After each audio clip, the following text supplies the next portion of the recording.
दहेज प्रथा एगो हमर समाज में कुप्रथा बन गेल अछि जे दहेज के लेल एगो बेटी के जला कर राख कऽ देल जाइए। ओ बेटी जखन जन्म लैए तऽ माँ बाप ओ बेटी के पालै छथि, हुनका पीछा खर्च करै छथि जते एगो बेटा के पीछा करै छथि। परिवार ओ गरीब रहथि या धनिक रहै, सब सपना देखै छथि जे हमर बेटी के विवाह राजकुमार से हुआ, हमर बेटी रानी बन कऽ रहथि। हर माँ के ई इच्छा होइ छनि, चाहे ओ गरीब परिवार से रहथि या अमीर परिवार से रहथि। बहुत दुख से कहै छी जे अखन हम बाबूबढ़ी प्रखंड के भरचौरा पंचायत के बड़ुआर गाँव में छी। ओ आंगन के हम दृश्य देखाब। एहि आंगन से एगो बेटी के डोली उठले और अपना मिथिला समाज में कहे छे डोली बेटी के नैहर से उठे छे, अर्थी ओकर अंतिम संस्कार छे ओकर सासुर से होइ छे। लेकिन हम ओइ दुखिया परिवार से छी जे ई माँ बेटी के आता से डोली भी उठेलखिन और अर्थी भी है आंगन से उठले। सबसे पहले नाम की है? रमीना खातून। ई लड़की के नाम जे घटना भेलै हुनका नाम छन तबस्सुम। पिता मोहम्मद जहांगीर, जिनकर विवाह भेलनि एकरार अहमद पिता हबीब शाह संग। विवाह कहिया भेल? 2020 में भेल। कौन गाँव? नरहैया, फुलपरास नरहैया। तो फिर जखन बेटी के विवाह केने रहिए तहन बेटी बहुत खुश रहथि? बहुत खुश रहे। तो फिर अचानक बेटी के जरा सासुर में जला कर मार देना कत से, मतलब केना मोड़ लो लेलकै? आ पता नहीं, हमरा सबके मालूम नहीं रहे। वो लड़का सुनै छै ना बेटी के जला देलकै, तकर बाद हमरा मालूम भेल जे लड़का शादी कर लेने छै दोसर बियाह कर लेने। अहाँ सबके बता दी जे बेटी के विवाह भेलनि आ बेटी के बेटा भेलनि, यानी पति पत्नी में रिश्ता रहे, बेटा जन्म लेलकनि। अचानक ओइ पत्नी के मार के देनाइ हुनकर सासुर पक्ष से बहुत बड़का एकटा सवाल उठैया। आखिर किया हुनका मारलकनि? की कुछ फोनो आयल रहे दहेज सब के लेल? हाँ, फोन आयल रहे ना। बेटी के कहल जे माय से बोलू बाप से 50,000 रुपया मांग, हम जेबै विदेश, तैले हमरा नहीं रह पाए। तो हम बोले बउआ अखनी नहीं है, हमरा पैसा नहीं देबो। गरीब आदमी में तो घरारी बेच के शादी कर दिलिए, अखनी पाए हमरा कहाँ है से नहीं देबो। अब पैसा नहीं दे होते के मतलब सब जरा के मार दही, हम बियाह कर ले छी दोसर। नाइत केते साल के अछि? नाइत 1 साल के। 1 साल के। हाँ। अहाँ के की नाम है, की छियै? दादी छियै ओकर। लड़की के दादी जी। की केना मार देलकै? मार देलकै से तो सुनबे करक सक। हम संस्कार लड़की के ही कैली हम अपना हाथ से। सुन सके छियै जे एगो माँ दादी बेटी के डोलियो उठेलखिन और संस्कारो केलखिन। की केना खबर एलनि? केना खबर ले? पड़ोसी खबर केलकै। सास ससुर नहीं, सास ससुर ने खबर केलकै। एकरा पूछले जे फोन किया निकले त की कहलकै हमरा जे हमरा नंबर नहीं छले। केना मार देलकै, केना जरा देलकै? तेजाब ढार के जरा देलकै, एकरा घर में बांध देलकै, तेजाब ढार देलकै, जरा देलकै, बुझलिए। तकर बाद हम सबके मालूम भेले त हम गेलिए त देखलिए ओकरा फुलपरास में लाश के रखना छले।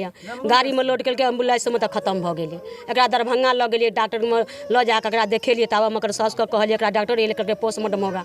जब पोस्टमार्टम का नाम लेके तब हम एकर सास बच्चा लग भाग गेले, बुझलिए। हाँ, लाशो ले नहीं गेले, कतबो कहले चल लाश ले तू बैठबो नहीं केले, भाग गेले उ पोता के। हाँ, पोता के लग भाग गेले, बुझलिए। कतबो एकरा पीछा के लिए मुदा उ नहीं मानल के। हम लाश ले रहते एकरा पीछा करे थे, बहुत के पीछा के लिए उ नहीं मानल के, भाग गेले। तो हम सर की करते, हम अकेले रही, बुझलिए। अकर मम्मी तो कानते बेहोश रहे, हम की करते अकेले, हमरा नहीं संभरले।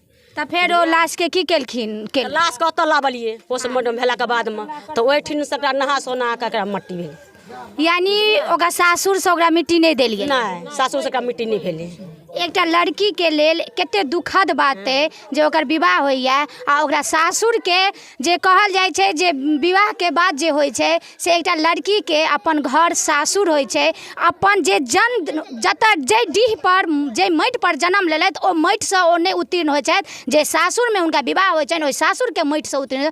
ओ लड़की कतेक बुझियो ओ माँ कतेक कानैत हेथिन जे हमर बेटी केहन भाग लऽ के आयल छल जे जन्म लेलक इएह माटि पर आ इएह माटि के ओ मिट्टी देलत। लास्ट हुनकर अते समाप्ति अते भेलन कि व्यक्ति के अहाँ की कह सकै छियै? क्रूर कह सकै छियै कि निर्दयी कह सकै छियै? की कह सकै छियै? ओकरा दया नहीं लगले? दया नहीं लगले, ओकरा दया नहीं लगले। भुलाय चाहिए नहीं, ओकरा सही रह चाहिए जो घरारी बेच के शादी के लिए कहाँ से रुपया देते गरीब आदमी? हम आगा हिनकर चाचा जी छथिन, हुनका लड़की के चाचा छथिन, हुनका से बात करबै कि अपने प्रशासन लग नहीं गेलियै? प्रशासन लग गेलिए, हम की कहे DSPO लग गेल रहिए। और की कहै छै नरहिया थानो गेलिए। एतऽ गेलाके बादमे हम एकरासँ बातो केलिए प्रशासन से, तो कहे जे हम सब एतऽ गेलिए जांच पड़ताल करैमे, जाहिमे हमरा पता चलल कि लड़की अपने से जरि गेली। प्रशासनों से बात केली, सुनील झा छै एतुका की कहै छै नरहिया थानाके प्रभारी, एकरासँ गप भेल तऽ ओ कहलक हमरा जे ओकरा केना प्रशासन केना बुझि गेलखिन जे अपने जरि कऽ मरि गेलखिन? वएह नहि होइ है सब मैडमके, हमसब छोट परिवारके गरीब आदमी छियै, एकरा सब लग मुँह उठा कऽ नहि बैस सकै छियै। ई सब अपन बोलीसँ हमरा सबके झाँपि दैए। जाइ छियै तऽ चौकीदार रहे है, कोई रहे धमका के भगा देलक, बुझलिए। तो वह सब हो कहे लड़की अपने से जल गई जाओ।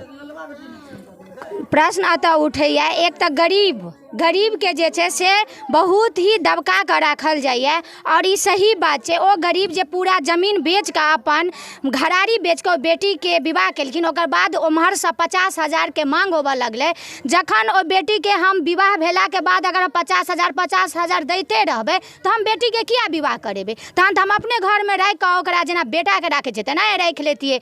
लेकिन अतः ई उठैया जे प्रशासन बुझि गेलखिन जे अपने जरि कऽ मरि गेलखिन, अगर हुनका सासुर पक्षसँ कहल जाइ छनि। लेकिन नैहर पक्षके कहि रहल छथिन जे हमरा 50,000 लेलथि, हमरा बेटीके जरायल गेल, तऽ ई बात नहि बुझै छथिन। एकर मतलब की छै? ओतऽ पैसा कहि रहल छनि, एतऽ पैसा नहि कहि रहल छनि। सवाल ई उठै छै जे ओ लोग कहि देलकनि जे अब लड़की जे छै से अपने मरलै, तऽ प्रशासन बुझि गेलखिन। लेकिन लड़की पक्षसँ कहि रहल छथिन जे हमरा बेटीके जरा कऽ मारि देल गेलै, तऽ कहै छथिन नहि। यानी कतौ ने कतौ पैसा बाजैया, प्रशासन नहीं बाजैया, पैसा बाजैया। और हम एतऽ क्वेश्चन उठाएब जे आखिर अगर लड़की अपने मरि गेलखिन तऽ लड़की के साथ की घटना भेलनि जे लड़की के अपने मरऽ पर विवश भेलनि? कहियो लड़की किछु फोनो कऽ कऽ कहलथि? फोन कऽ कऽ लड़की किछु नहीं कहे, एकरा मोबाइले नहीं दे जे ककरो जो कहियो बात करते हमरा सबसे।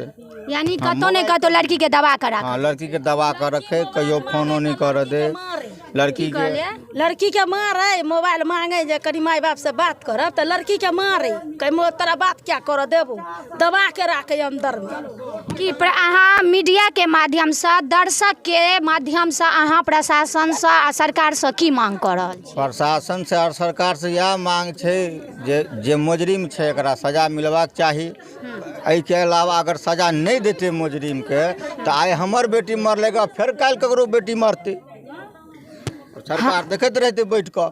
सरकार के सएह मन छै। एगो अभागी पिता से हम बात करे छी जे घरारी बेच कऽ अपन बेटी के रानी बना कऽ हुनका भेजलखिन, आइ ओ पिता अपन बेटी के खो देलखिन। की कहऽ चाहे छै प्रशासन से? एना भऽ गेल, की कहऽ चाहे छी? हम एक कट्ठा घरारी बेच करके शादी किए हैं, गरीब आदमी हैं, 50,000 रुपया मांगा हमसे, हम नहीं दे पाए, तो उसी के कारण मेरा बेटी को जला के मार दिया। हम गरीब आदमी हैं, हम कहाँ से लाएंगे? हाँ, इसी के हमको ये चाहते हैं से हमको उसका सख्त हमको चाहिए, सजा उसको देना चाहिए। यानी जे बेटी के जे जला कर राखलखिन, किनका अहाँ नाम कहि रहल छियै?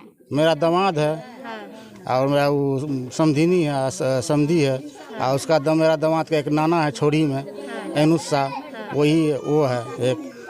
अहाँ सबके कहिया पता लागल जे लड़का दोसर विवाह कऽ लेने छथिन?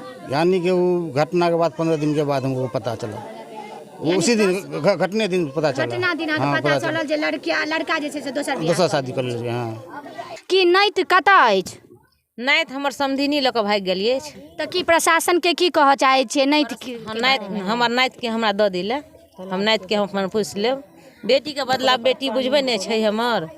कतौ ने कतौ माँ जे छथिन से अपन नैत के देख कऽ अपन बेटी के ओहिमे छवि देखथिन। हिनकर मांग छनि जे हमरा नैत दऽ देथ। अखनो तक अपन समाज में जे है से बेटी जे छै अभिशाप बनल अछि। आब कहू कोन माँ चाहथिन जे हम बेटी के जन्म दी? वीडियो के ज्यादा से ज्यादा शेयर करू जे एकटा अहाँक बहिन के न्याय मिले। आ प्रशासन जे पैसा लऽ कऽ मुँह चुप छथिन से प्रशासन के मुँह खोलऽ पड़नि, न्याय देबऽ पड़नि।